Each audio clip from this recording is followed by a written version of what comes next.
भारत में नाग के 12 आयाम हैं जिनकी पूजा की जाती है।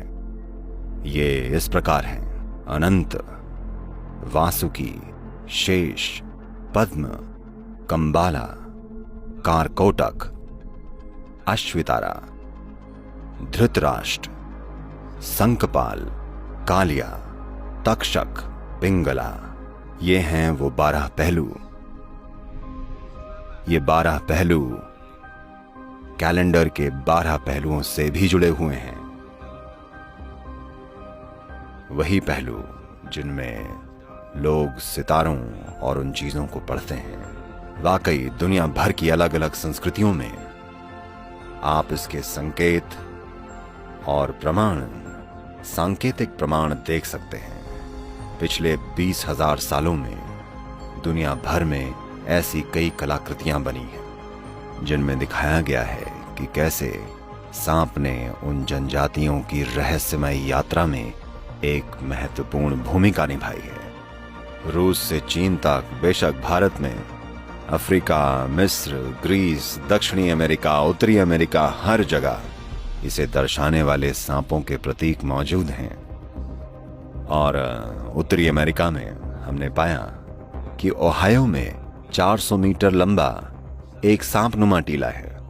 ये ओहायो में है, 400 मीटर लंबा, जो कि एक बहुत बड़ी खाई के नजदीक है, जो या तो किसी छोटे तारे के टकराने या उनके हिसाब से जमीन से गैस फटने के कारण बना है। हमें नहीं पता कि वो कैसे बना, लेकिन एक 400 मीटर लंबा मिट्टी से बना एक नाग, एक टीला, एक सांपनुमा टीला। तो दुनिया भर में अलग अलग लोग इस नतीजे तक पहुंचे हैं। इसलिए नहीं कि संस्कृतियों ने दूरियां तय की हैं, हालांकि ऐसा भी हुआ है, पर वजह वो नहीं है कि ऐसा हुआ है। जिस भी जगह लोगों ने 5 इंद्रियों से परे कुछ समझा है, जहां भी लोगों ने ज्यादातर समय आंखें बंद करके बिताया है, यानी मूल रूप से प्रत्याहार किया है।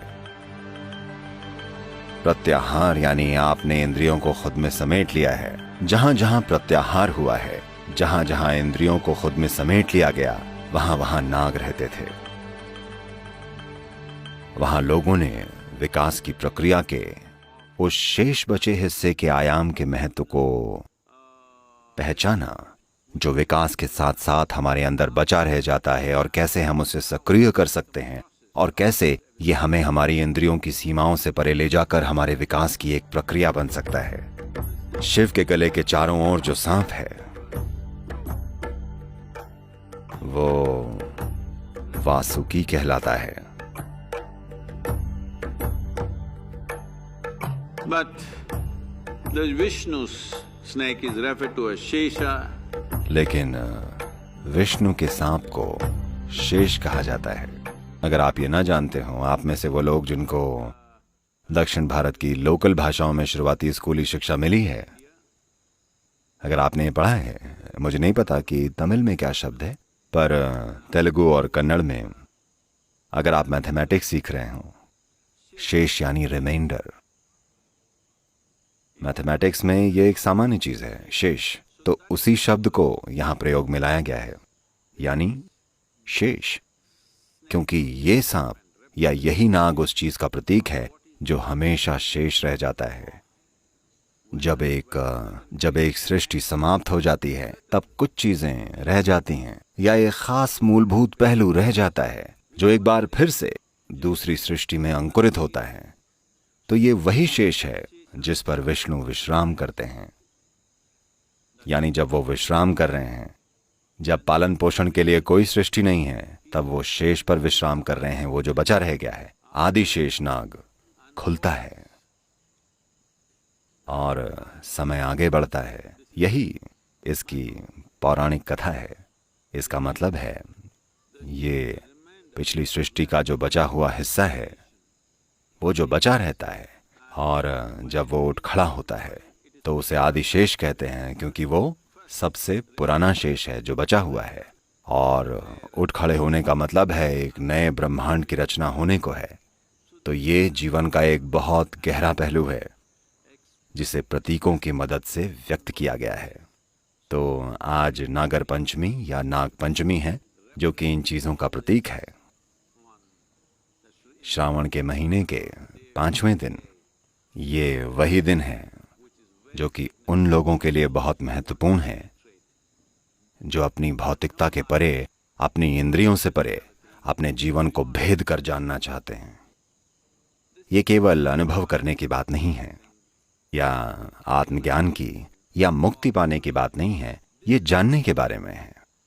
अगर आप जानना चाहते हैं तो शायद हर कोई जानना नहीं चाहता, जो कि ठीक है।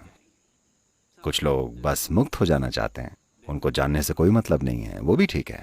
पर वो जो जानना चाहते हैं उनके लिए उनके अंदर विकास की प्रक्रिया का ये शेष रहने वाला पहलू बहुत बहुत महत्वपूर्ण है। नहीं तो ये वाकई काम नहीं करता, चाहे आप सांपों के प्रतीक को समझें या न समझें, लेकिन आपको उस आयाम में जान डालनी पड़ेगी।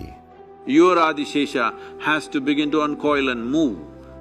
आपके आदिशेष को खुलकर चलना होगा।